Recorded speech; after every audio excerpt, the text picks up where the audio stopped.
6 மூட்டை போனா சோடா நல்லா இருக்கும்.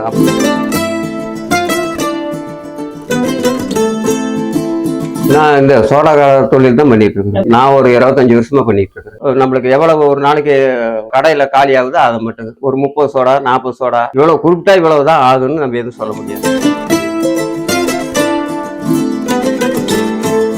செய்யறவங்க தான் அந்த தொழில் வந்து கரெக்டா பண்ண முடியும். புதுசா இது யாரும் அவ்வளவு சீக்கிரம் கத்துக்க முடியாது. அப்படி கத்துக்கிறாப்புல இருந்தா எப்படி ஒரு 3 மாசம் ஆகும்.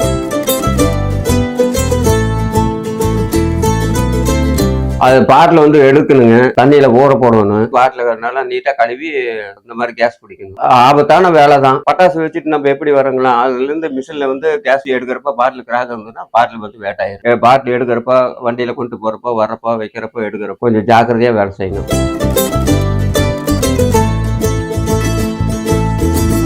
நான் சம்பளத்துக்கு போயிட்டு இருக்கும்போது அருமையா வியாபாரம் ஆயிட்டு இருந்தேங்க. அப்பெல்லாம் நான் வந்து 600 700 சம்பாரிச்சுட்டு இருந்தேன் ஒரு நாளைக்கு. அப்ப வந்து சோடா வந்து 5 ரூபா 6 ரூபாய்க்கு கொடுத்துட்டு இருந்தேன். கிட்டத்தட்ட ஒரு 8 வருஷத்துக்கு முன்னாடிங்க. நாங்க வந்து ஒரு 30 சோடா கடைக்காரர் இருந்தாங்க பவானிலேயே. இப்ப வந்து 4 கடைக்காரர் தான் இருக்காங்க. அது இந்த 10 ரூபா பாட்டில் பிளாஸ்டிக் பாட்டில் வந்தோடனே எல்லா சோடா கடைக்காரருக்கும் ரொம்ப அடி வாங்கி.